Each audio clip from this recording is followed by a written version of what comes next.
You got to just encourage yourself. You got to look in the mirror and say, you know what? I don't care what's going on, sister, today. You serve a God who's got your back. He can do it. Y'all, there are not many things that you can count on anymore in this world. There just aren't. Everything is changing. Everything around us changed. Our bank account statements are going to change. Our job positions or status is going to change. Just when you think you know your husband, he goes and changes. Your kids, you got their schedule figured out. Then they grow up one more year and got to refigure it out again. Everything changes. There's little you can count on anymore. Paul says, I want to give you one thing. That third step. That no matter if there's anything else in this world you can count on, there is one thing you can take to the bank. And that is that your God can. God said in Isaiah, when you go through the waters, I will be with you. When you go through the rivers, they will not overwhelm you. When you walk through the fire, you will not be burned. It's interesting that God didn't say, I'll keep you out of every fire. You won't have to face any floods. No, He said the challenges will come. There will be adversities and things we don't understand. But the whole key to this verse is when He said, I will be with you in the fire, in the flood, in the famine. Is it a greater testimony that God kept you out of the fire, or that He came with you in the fire and brought you through it? Everything you're going through is preparing you for what you ask God for. Everything that's happening to you is God is processing. Every difficult moment you're having, He just processing. And if you need to be tough, when you get to where you're going, then He gonna toughen you. And even though I did not understand or appreciate the route He took me on, it was the route I had to go on. See, the route you on right now is the route you got to take. Sometimes God allows us to go through surgery. And the recovery period may take a while, but that does not mean that we're not getting better. What it does mean that once you make a commitment to go through the process, you have to be prepared to endure the pain, because the pain is a part of the process. And today, if you are suffering and in agony and in turmoil and feeling disconnected from the world and like life is passing you by while you wrestle with and grapple with the atrocities and the vicissitudes of life, I want you to know that tomorrow is coming. And if you can endure this moment and withstand this agony, if you can endure the darkness of the night, it can be a long night.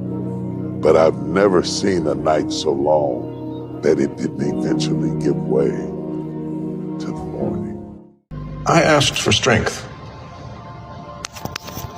and God gave me difficulties to make me strong.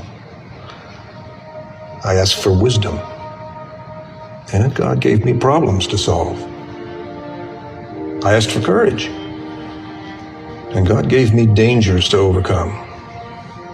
I asked for love, and God gave me troubled people to help. My prayers were answered. If you're going to be what God has called you to be, you're going to need this. If you're going to do what God has called you to do, you're going to need this. And that is the area of courage. Being courageous for God. Why do I need it?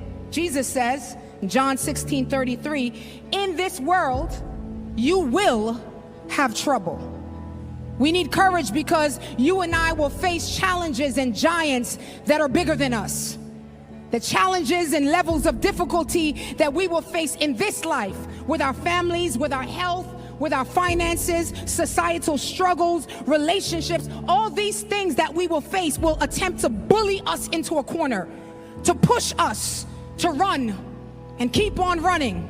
And what you will need in those instances is not a good talk.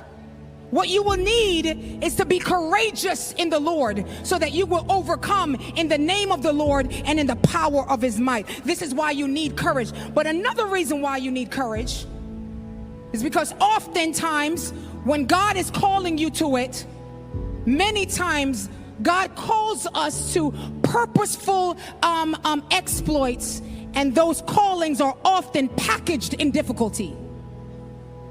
I know we wish that God will just call us and it'll be a road of ease, but God doesn't call us to ease. He calls us to destiny. And oftentimes those destiny moments is packaged in difficulty. It's packaged in what looks like a giant. You remember when God called David? The first thing David had to do was face a giant. He was outsized, outskilled, outmatched. But David said, I come to you in the name of the Lord. And he defeated a giant and chopped off his head. You remember when he calls Peter? He calls Peter what? To walk on water. You can't do that on your own. But he called him and bid him, and so Peter did. He will call us to do things that on our own seems impossible. And we will need courage. Even when the odds are against us. Even when the odds are against us, with the help of God, we can overcome anything. When our courage is in God, He enables us to overcome anything. It takes courage to be successful. It is far easier not to be successful. Misery will always have company. If you don't want to make waves, be mediocre. Be normal and fit in. And if you're more concerned about people than you are God, then neutralize everything He put in you. Just fit in with everybody else. Dress like them, walk like them, act like them, eat like them, go where they go, think like they think, do what they do. And once you've neutralized your uniqueness, you don't need courage. It takes courage to be different. It takes courage to go where you've never gone before. It takes courage to get you outside of the box. It takes courage to be successful. It takes courage to win. People don't talk about people that don't win. If you win, they're going to talk about you. Do you have the courage? Let me ask you something. If someone prays for patience, you think God gives them patience? Or does He give them the opportunity to be patient? If they prayed for courage, does God give them courage, or does He give them opportunities to be courageous? If someone prayed for the family to be closer, do you think God zaps them with warm, fuzzy feelings? Or does He give them opportunities to love each other? Sometimes God's promises are wrapped up in pain. Sometimes it's hard to trust that He's good when all you've seen is bad.